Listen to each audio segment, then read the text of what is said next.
Hello everybody, this is Jade, and this is the last episode of Skimming over Pact. Today we're covering the epilogue and a bit of retrospective, some discussion about some of the stuff that happened throughout all of Pact, and how it made me feel, and some answers to questions that viewers have sent in over the last couple of weeks. So let's get started. I'm going to warn everybody right off the bat that I'm going to be covering these topics in a bit of an unintuitive order. It may get a little bit confusing at times, and for that I'm sorry. But without the structure of following the plot as it goes, there's not really an intelligent way to tackle all of these topics, I think. So we're just gonna go in a somewhat random order and hang on to your butts. So let's talk about the epilogue. I'm gonna go ahead and spill the beans. I read the epilogue like 5 minutes after I finished 16.13. It's part of the reason why last week's episode was so short. I don't know who has the self-control to not read the epilogue immediately after finishing 16.13, but I am not that person. I considered maybe not reading it for about a minute. Like, I made myself get up and go to the bathroom so that I did some like token consideration of sticking to the schedule I made for myself, but I knew in my soul that I was not going to not read it immediately. So yeah, that's part of the reason why last week's episode was so short, was that I couldn't really speculate because there wasn't a whole lot that I could say without revealing that I knew how the story was actually going to end. So yeah. So at the start of the chapter we see somebody who is left nameless for the first part of the chapter riding a motorcycle and referred to in third person. And obviously you are supposed to think it's Blake. Like, there's definitely not anything about this that is making you think that it's not Blake, other than the fact that we just saw Blake get eaten by Rose. And this really terrified me because I thought that it was a dream. I thought that this was actually Blake's perspective, but since there was no possibility that he would be alive at the end of the story, I thought that this was just his consciousness being subjected to some kind of Lotus Eater machine where he thinks that he's riding a motorcycle for the end of time. And then we find out that it's this dude named Dominic and his girlfriend Deidre, and he is taking her on a bike ride to see some of the sights, but he really wants to show her this burger stand. But he doesn't really want to show her the burger shack. He wants to show her these little birds that he has met at this burger shack outside of this abandoned town, which is never referred to as Jacob's Bell, but it's not that ambiguous. You know it's Jacob's Bell. But at first you don't know that it's two birds that he's talking about. You see him pull up to this burger shack, and he does this little bird call, and a bird that is very recognizably Evan shows up. And I had a little heart attack here. You know, I was glad that we were going somewhere else with this other than Blake's dying dream, the epilogue, but the idea that Evan is now spending his days sitting at a burger joint waiting for people to give him french fries was scary and depressing. But then comes the reveal that there are two sparrows. Apparently, at least 1 year after the ending to Pact, Blake, Evan, and Green Eyes sit outside Jacob's Bell near this burger shack and keep hapless civilians from wandering into presumably the giant hole in the ground that is Jacob's Bell, but also sort of protect the motorcyclists that come by.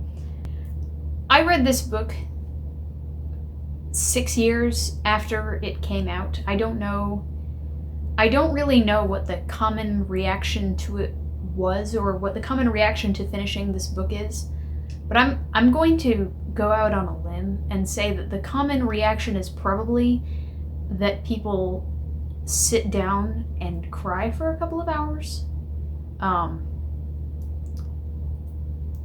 I will not reveal what I did after reading this, but I'm pretty sure that you can infer from context what I did. Also, I'm assuming that Blake can communicate with the other two, because he couldn't communicate in hand form.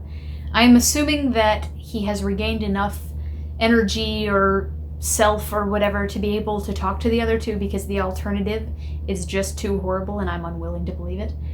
So back in Arc 11, when Blake was running around town while town was still a thing, being scary, he had this conversation with Faisal, and Faisal asked, "If you grow ever uglier, what will you do when there is nothing uglier than you that you're able to fight?" And Blake says, "I'll have reached the end of my short, violent road, I suppose." And I chewed Blake out for this, you know? I didn't want Blake's ending to be that he fights more and more monsters, or more and more monstrous monsters, until he just gets extinguished by something that's bigger than him by a sufficient margin. And with this ending, he has stopped fighting the monsters. It says that he guides motorcyclists on the freeway and makes sure that they don't get hit by incoming cars. It's not that he's fighting monsters. It's that he's protecting people. And that's also what Evan and Green Eyes are doing, which is the most wonderful possible ending that the story could have had. There are things that could have been added to this ending that maybe could have made it better. I am specifically referring to the fact that there's quite a few things that go unanswered. But as far as an ending for Blake, a paradigm shift from fighting things to protecting things is the ideal. I don't know that anything could have been better for him. Especially because we knew from the very beginning of this story that going back to being a handyman was not really in the cards. And by the end of it, everything is so different that I'm not sure he could have been happy that way anyway. So speaking of things that are not resolved, here's a list of things that we don't find out in this ending. So somebody died at the church. I think it's Ainsley that says that she senses that somebody didn't make it, and we don't know who it is. We know that Mags's parents made it, and that Lola's parents made it, and that Alistair made it. And that's about it. We can infer that Ty could have probably been the person that died. Isadora probably also died. I don't think that Barbatorum can lie. So, yeah. We don't know whether Peter and Ainsley work out. That's pretty explicitly called out. Same goes for Sandra and Jeremy. We don't know if they make up, and honestly, like, given the situation, that's pretty unlikely, but the fact that we don't see it not work out means that I can believe whatever I want. Same deal with Rose and Alistair. We don't know whether the Thorburn line will continue. We know that Granny Rose was trying to discourage the Thorburn line from continuing, but since the liars are off their backs, it's kind of up in the air, right? I mean, none of the girls can have any female offspring, but I believe that Blake and Rose's father was the Thorburn. So if Peter has kids, they could continue the Thorburn line, assuming they aren't Behaims. We also don't know that the Thorburn... We also don't know whether the Thorburns will take an awakening ritual.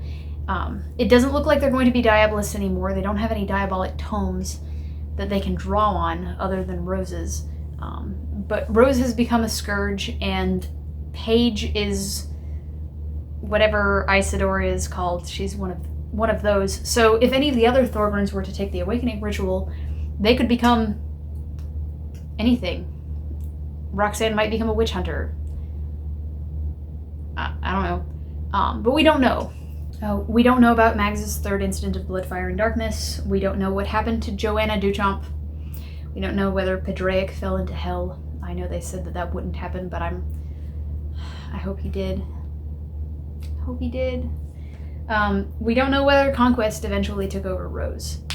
But not ever knowing things is a theme that we've kind of seen throughout this whole book. There are a whole lot of things that are questions that are brought up that we are never going to get an answer to, and that's the point. For one, we don't know what Rusty's name was. Blake and Rose go back and forth calling them Rusty, Russell, Ross, or whatever, but we don't actually know what that name is, because that life is gone. That person doesn't exist anymore. Kind of, but not really. And we can't know the details of their lives.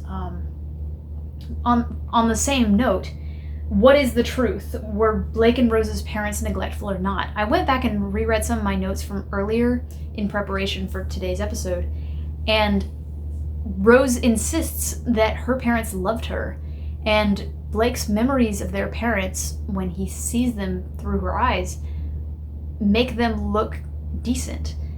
Blake has none of these memories. Obviously, one set of memories must have been changed, but is it possible they were just mediocre and each of them got each of them got the good half of the memories or the bad half? We'll never know, and Blake's parents aren't going to remember the things that got blocked off either. But it doesn't matter. It doesn't. Was Rusty in a relationship with Alexis or not? In my mind, like, once I thought about it, I'm totally 100% convinced. But the fact of the matter is, it's not confirmed in story, and it never will be. We're just not going to know whether that was the case, because Rusty is gone and Alexis is dead. Was Rusty an artist, or did he really try and fail like Blake thinks that he did? We don't know. Did Ellie really cut Rusty's brakes? And finally, was Rose Sr. a good person? We'll never know parts of this plan, right? All of this plan had to be extrapolated from data that was left out of Rose Sr.'s notes. The only real plan we get is what Rose Jr. thinks she read in the diary. And we're never going to get the full plan, so we have to judge her based on the incomplete set of data that we have. It's thematic. But there was one thing that I wanted to know that isn't explicitly answered here that I think is implicitly answered, which was Blake's sacrifice worth it? Did Rose become a better and more compassionate person in the end? I think this epilogue definitively answers that question with a yes. At the end of 1613, Evan and Green Eyes accept Blake's demise. Evan is the one that talks down Green Eyes and allows Rose to kill Blake. Rose makes no promises that she will try to bring Blake back. And even if she did bring him back, she could have just put him back in the basic little hand. Rose had no obligation to put him in a form that would make him happy, that would allow him to be with his loved ones. And the Rose of Arc 12, there's no chance she would have done this. She would have eliminated the threat. She would have taken all she could have gotten out of the hand that was left. She would have kept going. But there's no possible way for Blake to get into this bird form without Rose's active efforts to do so. No one in town cares about Blake very much, except for Evan and Green Eyes, and Mags to an extent. But 1613 hammered in over and over and over that everybody else was just leaving him behind. Mags picked him up, and then she left to go check on her parents. Rose had to take active effort to remove parts of herself after she consumed what was left of Blake to recreate him in this bird form. And I think she only could have done that with the compassion that Blake gave her in the last arc of the story. Also, this is a 3-beat. First, Blake made himself some dinky wings, and then he became Rose's wings, and then finally he is an actual bird. So I want to talk about the ending overall. This ending is ridiculously happy, even though the things that happen in it are so bleak. For one, everybody is homeless now and lost all of their material possessions. Seriously, everybody. Even Diana is homeless at the end of this. Her garage got burned. I mean, presumably she found somewhere else to live, but I mean, her home got destroyed. But despite the fact that they've lost all of their homes and stuff, everybody is happier. The only deaths we had in the whole book, and I may be missing people here, are Alexis, Isadora, Fell, Kathy, Callan, Molly, Laird, some Duchamps, and possibly Ty. That's not bad. That's not bad at all. And the point is, even though every family lost their entire power well, the Thorburns lost their library, the Behaims lost their power ring, Johannes lost his domain and his life, and the Duchamps lost their husbands. Everybody is happier. Everybody gets to keep their connections to the people that are actually important to them. Evan, Blake, and Green Eyes get to be together. Alistair and Rose may actually have the chance to have a happy marriage now that Rose has a soul, when she previously didn't really have one.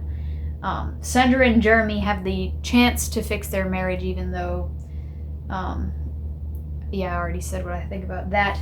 Same with Peter and Ainsley. Alistair and Ainsley are still basically siblings, and we can kind of extrapolate them to represent the rest of the Behaim family. There were no major rifts caused here. There was a major rift in the Duchamps, though, between Lola and everybody else that she kind of betrayed. But Lola goes to try to reconstruct the Duchamp family, and it's implied that it's going to work. It's a hopeful note. The Thorburns have the opportunity to pursue magic. Paige did lose Isadora, but she might get Peter back. Someone that she was separated from when they were children. Mags might be able to be with her family, which was something that we didn't really think was possible back in Arc 8. Ty and Tiff can go home, and Rose may actually help them or repay them. Since she helped Blake, she may have the help module now. And I brought this up before, this is not implied by the story at all, but I choose to believe it. Rose may go put Alexis's soul to rest, since Alexis belongs to the Abyss. So everybody got to keep their connections, but their jobs also got significantly happier. Blake and Evan went from fighting the monsters to protecting the innocents. Rose went from being a diabolist and the keeper of Hillsglade House, someone who can't really move around, to being a scourge. And a scourge is something that can really be done just about anywhere. Not anywhere, but almost anywhere. It's also a massive improvement to be a scourge over being a diabolist. The Duchamps were willing to have a scourge in their family. They would never have married a diabolist, I think. Rose is also pretty much released from all of her responsibilities according to the letter. And I assume the rest of the Thorburns are released from those responsibilities as well. That's great. Alistair was supposed to manage the big family power well, but that's gone. It's spent. Not everybody is obligated to pay into the power well anymore because it doesn't exist. And they could decide that that's what they want to do again, but they now have the freedom to decide whether that's a path that they want to take in the future. They could all decide to be augurs, or they could all be different practitioners. I don't know. Sandra used to be the queen bee, but she's not anymore. She's free to pursue literally anything else. And Unfortunately, I don't think Jeremy is going to be the High Priest much longer either. He gave up his domain. I think it might be time for him to find a replacement for himself. Train somebody else. So, everybody's jobs got less shitty. Okay, maybe not Jeremy. I think Jeremy was pretty happy being the High Drunk. But everybody now has the opportunity to pursue a happier lifestyle for themselves. And that's neat. Not to mention the fact that the elder sister is Lord of Toronto. And while she is pretty useless as a politician, at least she's not fucking Conquest. So I wanted to get into some of the user-submitted questions that I've gotten for this episode. The first one is from Hwanson on the subreddit. He asked, what is Pact trying to say about family? And he gave a lot of examples of different ways that family has been represented in Pact. You know, the Thorburns are making excuses for each other's shittiness, and they're obviously all pretty shitty. The Behames have one person who's in charge, and everybody else is the cows. The Duchamps are enabling each other to be victims, or they're victimizing each other, trafficking each other. The Duchamps suck. The Duchamps are a mess. Crone Mara is killing her own daughters, or rather subjecting them to eternal sitting as dolls, which is just fucking awful. And then Feld's family, while enslaved, they at least seem to actually love each other, which is wow. Or some of them. So Hwanson's question overall was, what is Pact trying to say about family? And I don't think that Pact has one final thesis on family, because the most important thing in Pact is connections. Hammered in over and over and over again is, if everybody doesn't know you, you get sucked into the abyss and you die. If you have no connections and you live in a cabin out in the woods, killing your own children, you're a horrible person. If you are out of Blake and Rose, if you're the one that doesn't have any friends, you're probably the worst person. And if you're the one that does have friends, you are probably a little more compassionate. So connections are of the utmost importance in the Pact universe. But at the same time, family isn't exactly portrayed as the remedy for that. It just kind of keeps you from being forgotten and protects you from the one thing that could happen, which would be you falling into the abyss. Also, the kids that are raised in magic tend to have fewer screw-ups. You know, we saw the little Behame kids being trained from a very early age to never ever lie. And for that reason, the Behames probably don't have to worry too much about the members of their family getting forsworn. The kids who are supported by their families undoubtedly have a bit of an advantage, but it also turns them into pricks. Getting love and support can help you, but over too long of a time, it can turn into a long-standing system. And long-standing systems are bad. It's a wheel that needs to be broken. So I think that a lot of the problem with all of these families is that they don't respect the individual enough. The kids in each family are expected to become the specific type of practitioner that the rest of their family is. They're expected to live the lifestyle of their specific type of practice. In the case of the Duchamps, the expected behavior is to get married and turn out more little clones. In the case of the Behames, you're supposed to place your time in a well and waste a significant chunk of your life for the benefit of the rest of the family.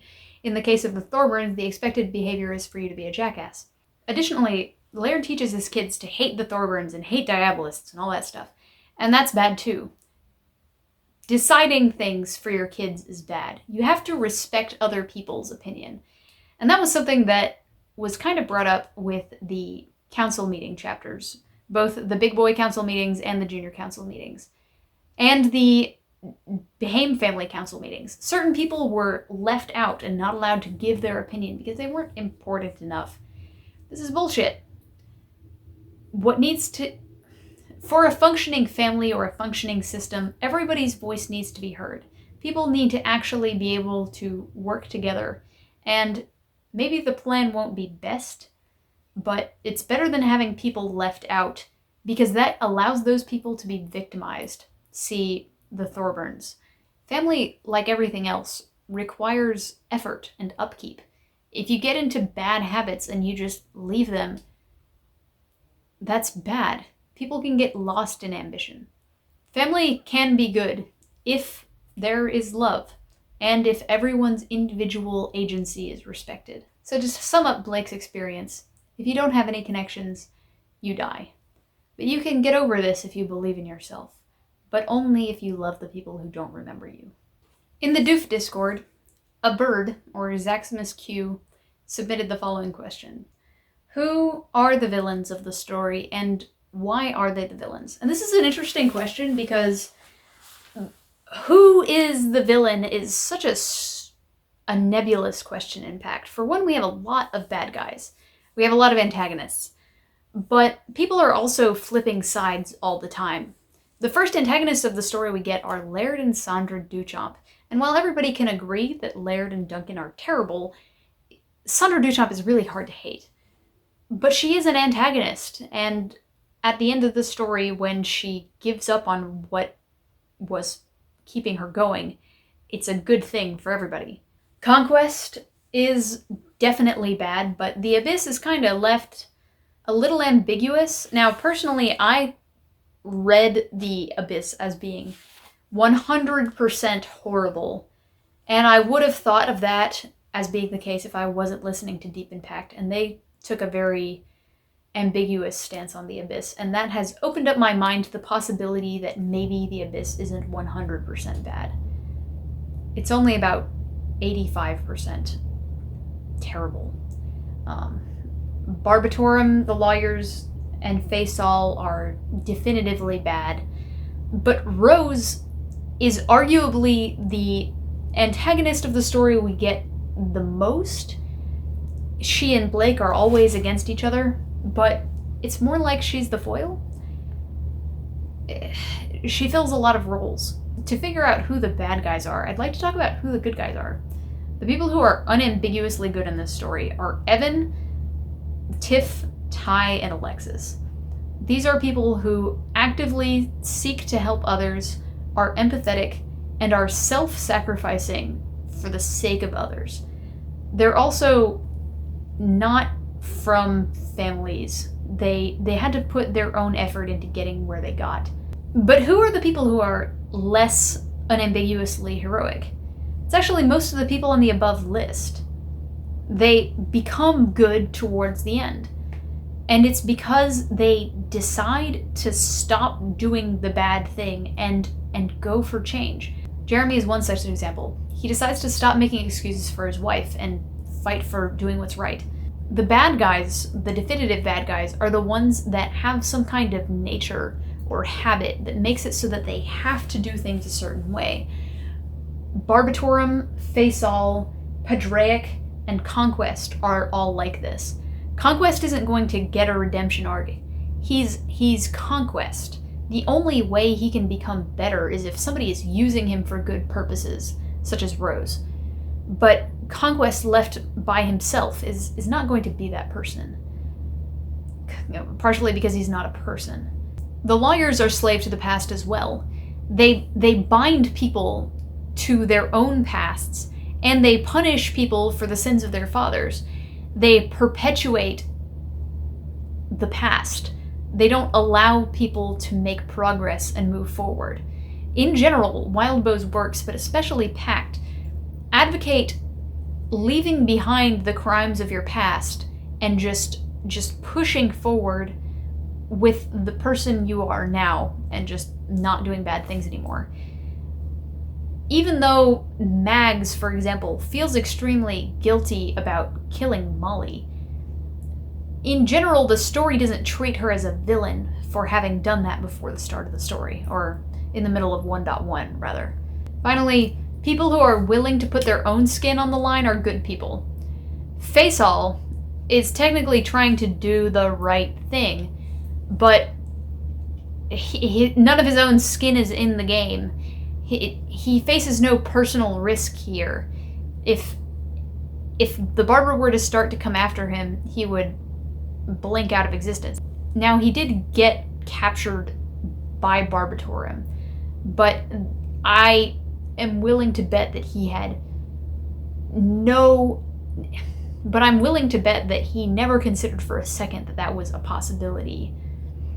And the outcome that he was looking for was of no personal risk to him. Not to mention the fact that as soon as Peter released him from the circle, he just left. So that brings me to what I think is the moral of the story. And I don't think that this was the conscious goal that Wildbow was going towards when he started writing this, but I think this is kind of where we landed. And that is, it's better to take a gamble on something that could make things better than not act at all. So, from YouTube, Alex Hutchins asks, what were your thoughts on the readings of Familiars and Implements? One of my favorite parts of the books was exploring some of the ways one gets power in universe. And I agree, this is also super, super interesting, because it's all about knowing yourself really well and being able to decide your own future before you get there and commit to things. One of the themes that we hammered in over the course of Pact is making these promises or making these permanent changes to yourself that will be part of you for the rest of your life. The very first instance that we see of this is the fact that Blake has tattoos. Tattoos are the quintessential example of, but you can't get rid of that. But everything else about this story is all about gaining things that you can't get rid of, but taking that risk so that you can get closer to your goals or be happier or do things for others. Rose Sr. had a familiar, an implement, and a domain, but she also had a promise she made at 16 years old that screwed over the entire rest of her family line. Blake was ridiculously confused at the start of the story about what qualities he had.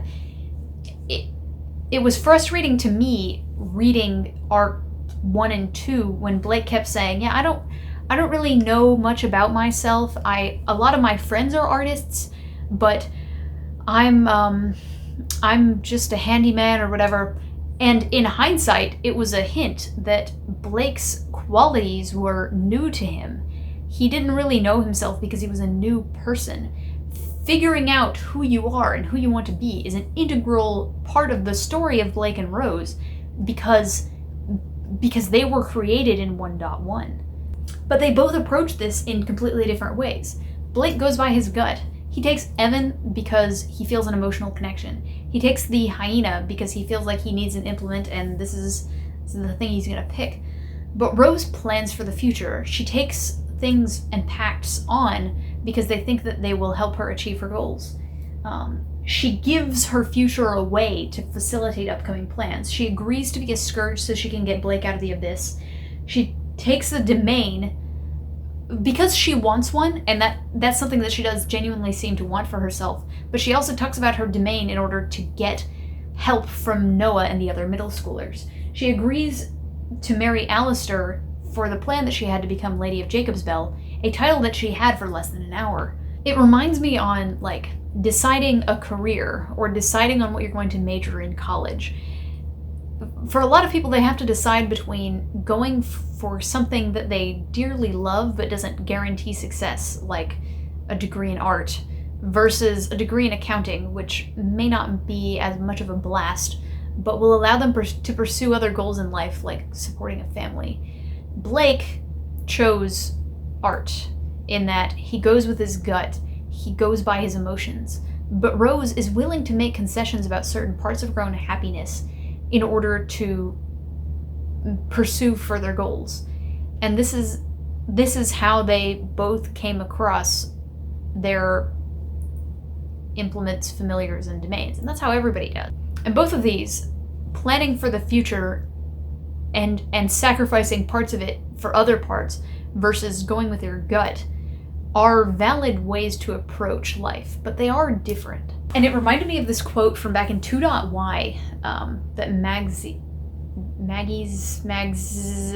at the time Maggie's dad said But you know, one of the first lessons that university hammers into you is that you have to let go of the past. Let go of who you were and let yourself be who you need to be. Let go of being miserable. Let go of hating people. Pact is a lot about deciding who you are going to be and what kind of person you would like to live your life as. Okay, this one's gonna be a long one. I probably should have counted these before I went, but anyway, senior examination from Reddit asked, predictions I made that came true and didn't. So I made a whole lot of predictions, but I picked out the ones that I thought were most entertaining in hindsight. For those of you that watched this after you finished Pact, these will probably not be very exciting for you because you laughed at me when this happened. But for those of you that may be reading along, or if you're watching these in the future after I've already finished this, while you're reading along, you may find these entertaining. So I'll get this one out of the way. In episode 1, I predicted that something weird and sexual was going to happen between Blake and Rose. Honestly, this is deeply embarrassing to me, and I am constantly having to restrain myself from re-uploading a version of episode 1 that does not contain me saying that. I am always thinking about how I wish I hadn't said that and how weird that is. Yeah. Also in episode 1, I predicted that Hillsglade House is going to get destroyed. I think that is actually the only prediction I got right on this list. Oh, actually, here's one. Episode 2, I predicted that at the end of the story, Blake and Rose would write a book. I think it counts if it's just Rose. I'm giving myself that point, and I didn't count the points. I also predicted that at some point Blake would turn into Rose with glamour. Not quite true, but pretty good. I think that was a pretty decent, as close as we were gonna get in Arc 2. Actually, I think that was Arc 3. Episode 5, I designed a robot that I thought could give everybody information about Ur. And I do think that that could have given information. But it was certainly less information than Blake and Rose came up with just by knowing the general idea of the demon, and my robot would not have worked or been helpful, really. I thought there would be a third beat of Blake holding Rose's hand as she fades away. They do sort of hold hands in Arc 16 when he becomes the hand holding the hyena, but no, that was just a false find. When Isadora said Blake would die, I predicted that he would cross over into the spirit world or into the mirror world. That was correct, but I also feel like that one was kind of a gimme. If you don't think that Blake is actually dead, that's just about the only assumption that you can have.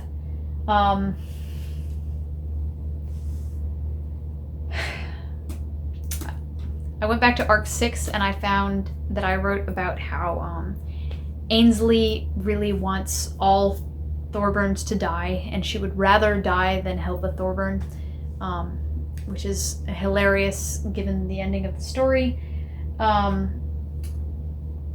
I predicted that Rose taking Evan as a familiar would help her to be a better person. Wrong on absolutely every level. There's not a single iota of truth in that. I predicted that the graffiti is what bound and that was correct. During my read of Signature, so I don't remember if this made it into the episode or not, because by the time the episode came out, I had already found out the answer to this, but I predicted that the girl with the checkered scarf would get out of that situation by being turned into an other by Faisal Anwar. That was obviously completely wrong. I gave a list of reasons why Sandra Duchamp would make a great Lord of Jacob's Bell. I predicted Rose's love interest would be Andy, the witch hunter.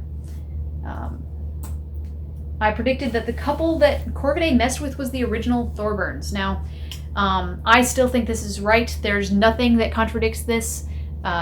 Rose Sr.'s diary says that the family started doing diabolism in the 1800s. It lines up to me.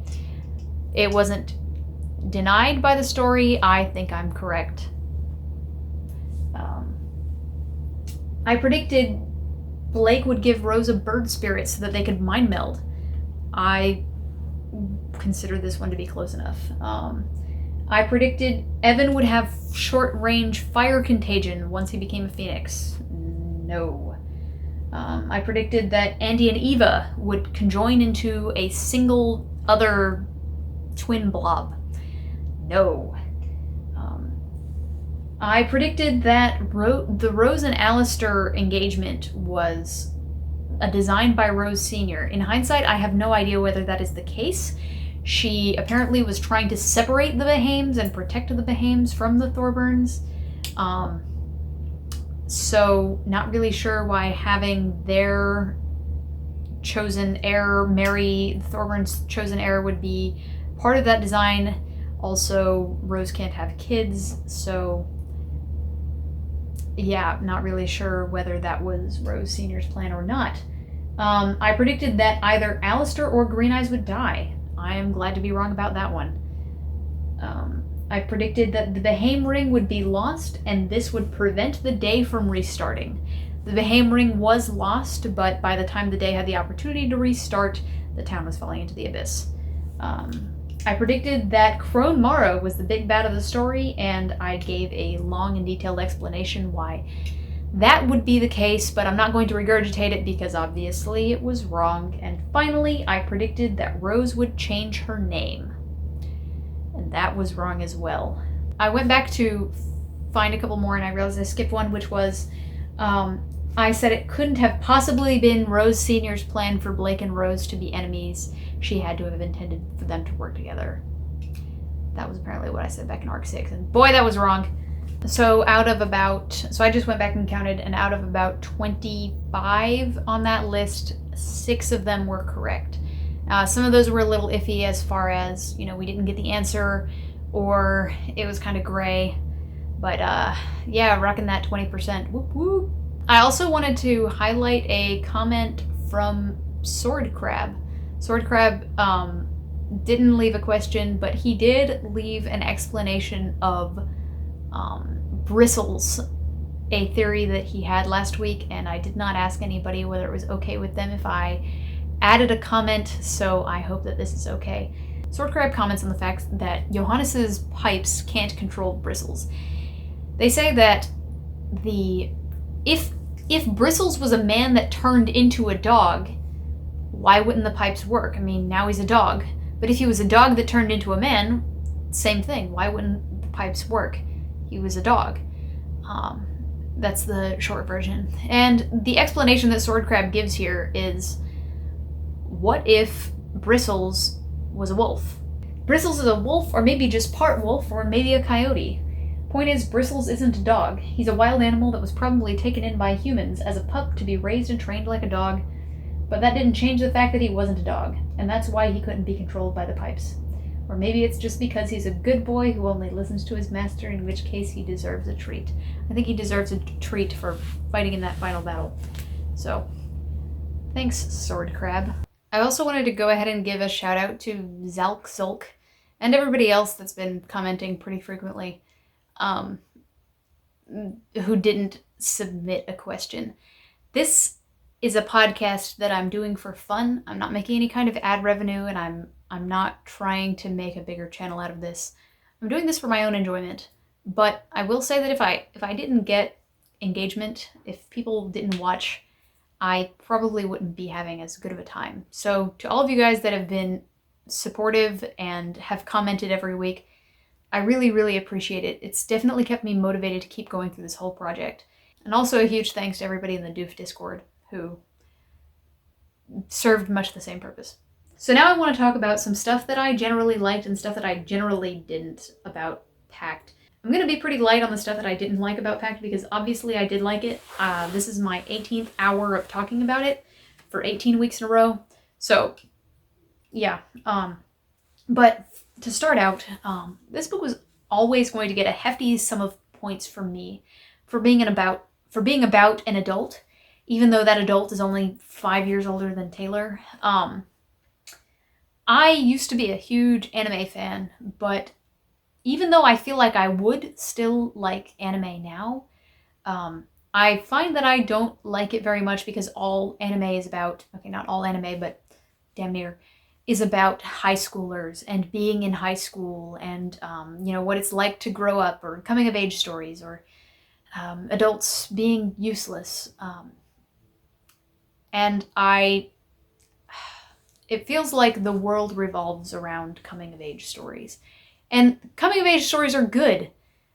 I mean, there's a reason they're popular, and I think it's important for kids to have people they can look up to as they become adults, as they are figuring out who they want to be. But I want there to be anime that's about adults. That's why I love One Punch Man so much. He's 26. Okay, that's not the only reason I love One Punch Man. But there's a palpable difference in the attitude of Blake from the attitude of Taylor. He has a motorcycle. He has his own apartment. He's responsible for himself. If he doesn't like his parents, he doesn't talk to them. And it's just a different feel of a person for somebody who is responsible for their own income and responsible for managing their own time and safety. And I really, really appreciated it and enjoyed it. And this is becoming relevant because people like YA more and more. And this is a problem that the book industry has been having for a couple of years now, that adults like young adult literature because it's idealistic and adventurous in a way that books about 45-year-olds tend to not be. But it also means that YA books are becoming geared towards older people and having more adult content in a way that ruins it for the original intended audience. Pact is a perfect compromise between these two because Blake is old enough to manage himself and be responsible for himself, but young enough to have not quite figured out everything. He's still not really sure if he wants to be a handyman for the rest of his life. And his family issues are still very important to him, even though he is able to get away from his family if he wants to before the story starts.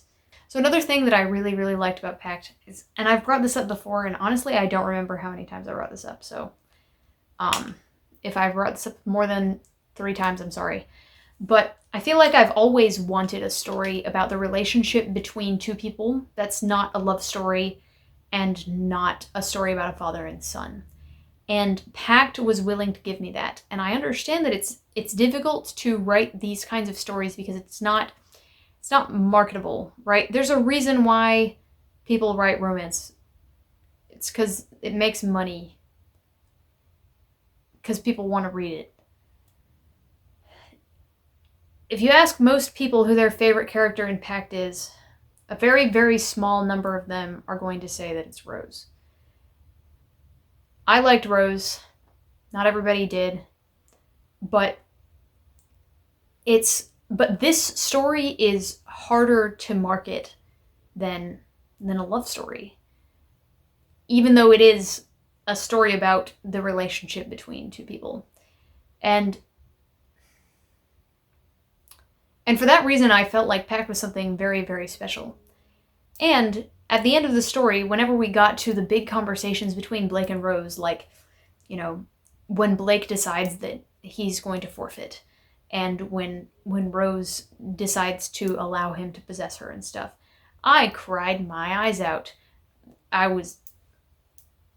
It hit like a truck because this was something that I can't normally experience. It's not a book that I can usually read.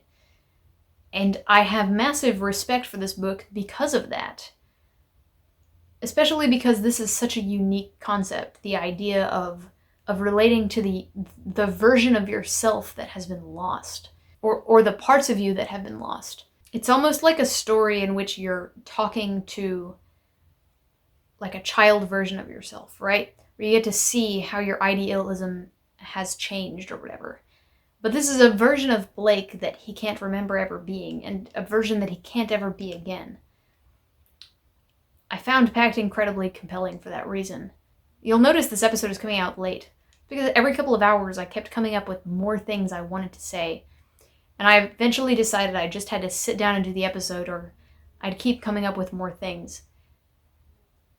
I wish I could do an episode analyzing the relationship between Blake and Rose, but I have 17 other episodes that did that.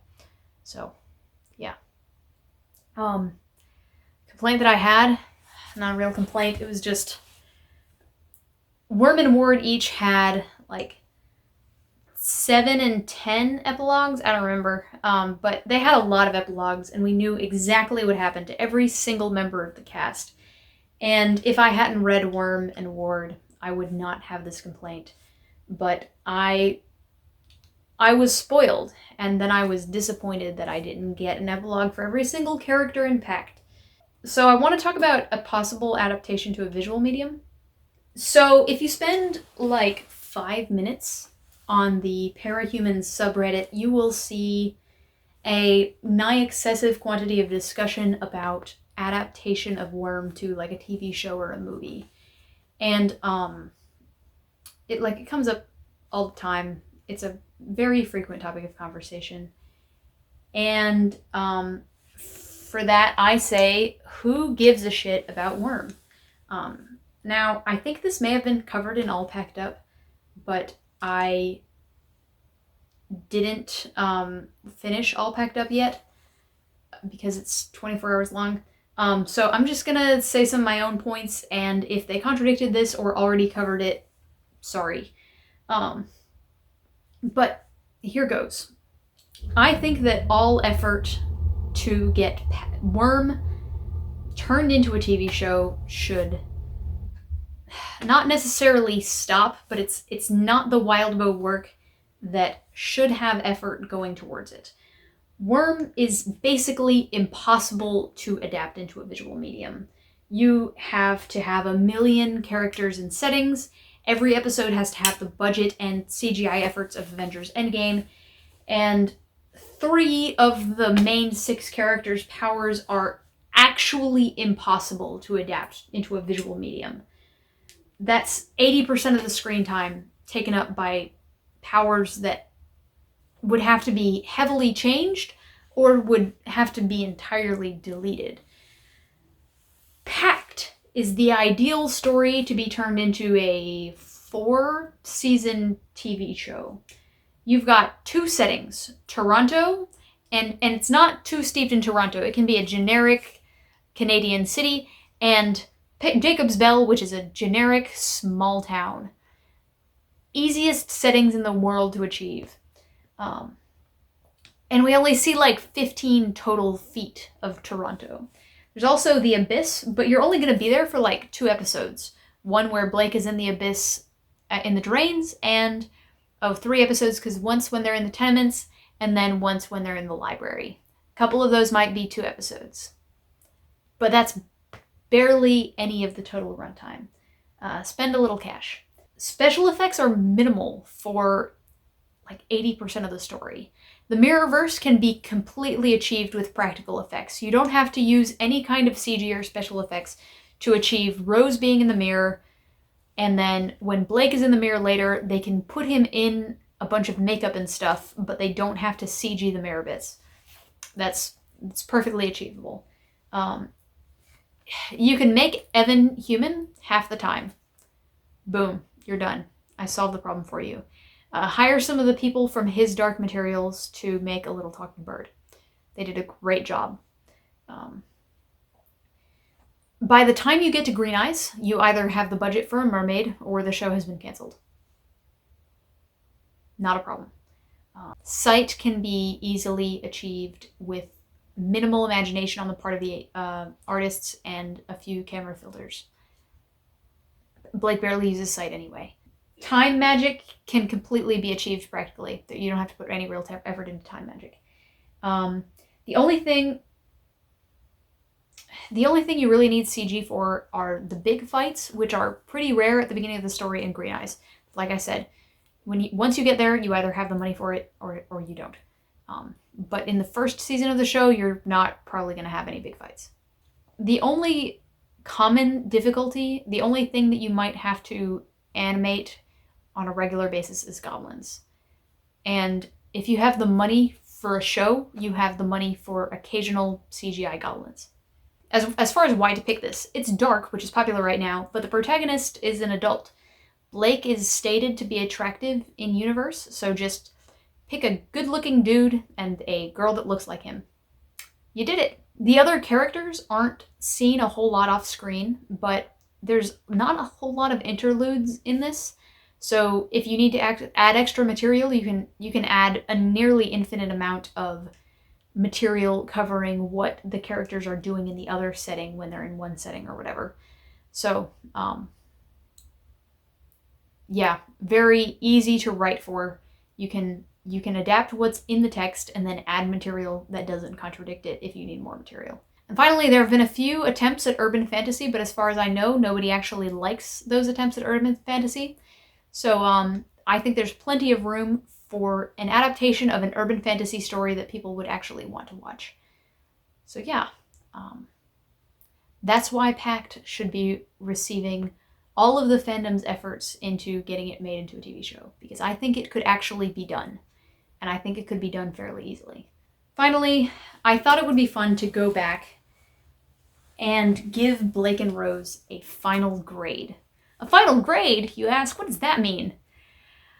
I thought it would be fun to go back to the letter that Granny Rose sent them at the beginning of the story and give them a grade for each of the things that they were supposed to achieve by the end of the book.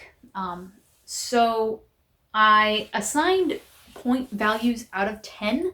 I didn't fluctuate how much each task was worth, but I graded each task individually. And then since they were originally one person, I graded them in aggregate, so I didn't give them separate scores. I think that it's nice of me to have given them a handicap because only one of them was supposed to do this. Yeah, they have the handicap of being one person with 4 hands and 4 legs and 2 bodies. So for one, the very first requirement, take care of the house. I have to give them 0 out of 10 points. The house was destroyed over and over by sacrifices that both Blake and Rose independently made. Between the two of them, they put effectively 0 effort into taking care of this house. They abandoned it several times. They removed its protections. I don't think there's an argument that they could get a single point for taking care of the house. Taking care of the driveway, lawn, and gardens. I would give them 1 out of 10 points. I don't think they put any serious effort into taking care of the driveway, lawn, and gardens, but I do think that they have to get more points than they got for the house. But the lawn did serve as a meeting place for others while they were barbecuing Midge. Yeah, I've gotta give them one and only 1 point for taking care of the lawn. Attend meetings with lawyers. I gave them 2 out of 10 points. They met them like twice, and they did read Black Lamb's Blood, but I do have to take away some points because Rose did shoot Miss Lewis several times. They also dumped Miss Lewis in the abyss. Now, dealing with the lawyers is, I'm sure, what Granny Rose would have wanted them to do in the best case. But I'm going by the letter of the letter. So, read Essentials, 10 points out of 10. They did read it. Awaken. 10 out of 10 points. They both did it. Rose did it twice. So I can't take away any points there. I still don't think she messed it up on purpose. Take a familiar, neither a rat nor a dog. I give 9 points. Consider giving them 10. Evan was neither a rat nor a dog, but they did get separated, which I will concede was a nigh impossibility. Granny Rose mentioned several times in the letter that a familiar is somebody you will have for life, and she probably did not consider the possibility of the familiar getting separated. A- for effort. Take an implement. 3 out of 10 points. F for effort. The Abyss forced one on Blake. He thought about getting an implement, and then the Abyss had to make him keep it. Take a domain. 2 out of 10 points. I know it doesn't seem like this is maybe any points, but Rose clearly intends to do so immediately after the end of the book, and she did take Johannes's domain, which is damn. So, I mean, I know that's not her domain, but she took over it, so I do have to give some pity points there. Find a good man to marry. I was going to take points away because she didn't actually... Because I thought that the letter said that one of them had to get married. But she did find a man to get married, so I will give 10 points. It does say that it could be either a bastard or a gentleman, and the jury is still out on which, but she did find one. Attend council meetings. I give 10 out of 10 points. Despite everything that happened, I do believe they showed up to all of the council meetings, and if they missed one, that is less than the 6 that they were allowed to miss. So, yeah. Finished 75% of the books in the library. We don't actually know how many of them they finished. We know it wasn't all, but we know it was a decent chunk. But they did lose all the books in the library, and they can never read them again, so I give them 5 out of 10 points. They did their best, but unfortunately, they only had the library for like 2 total months. So, if that. Improve the karmic debt for the family. I give them 8 out of 10 points. They did absorb a lot of the debt. Like, a lot of stuff happened to them that paid back the debt. But they did murder a lot of people and end the town.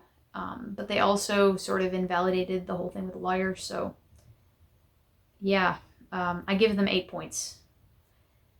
Stay out of the North End until completing 2 rituals. Either 2 out of familiar, implement, and domain. I give them 3 points. They didn't do it, but they did have 1. Between the 2 of them, they needed to complete 6 rituals, and they completed 1 by the time they entered the North End. So, I think 3 points is pretty generous, even though there were extenuating circumstances. Make no major deals or bargains. I give them 0 points. The Dead Man's Switch would have invalidated this, but they made so many major deals and bargains. 0 points. Run any deals past Mr. Beasley, including the familiar domain or implement ritual. I give them 0 points. Mr. Beasley is never seen again after 1.1, unless I'm really lapsing in memory. And I don't think that Rose is about to ask Mr. Beasley whether she should take a domain at the edge of Jacob's Bell. So, yeah, I don't think I can give them any points for that either. So, final score. 73 out of 150, or 48.666% for the Thorburn kids.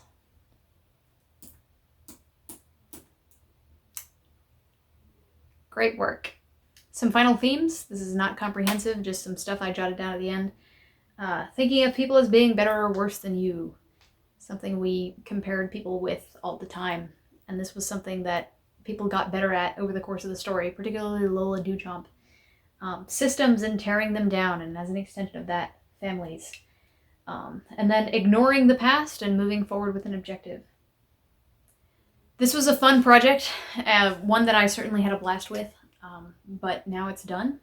The next episode that will come out, which will be out by the end of this week, is the first episode of Skimming Over Pale, but I'm going to be doing arc by arc coverage of that. So after this episode of Skimming Over Pale, I will be going back to reading a book. I will be reading 1 week of Planetfall by Emma Newman. But after that, I don't have any plans. So for that reason, I'm opening up comments to suggestions. Not that they weren't open before, but now I'm actually asking. I don't know what to read next, and I'm sure I could find some suggestions on the internet, but you all have subjected yourselves to 18 hours of this content. So I think you know me pretty well at this point, or know what kind of thing you would like me to talk about.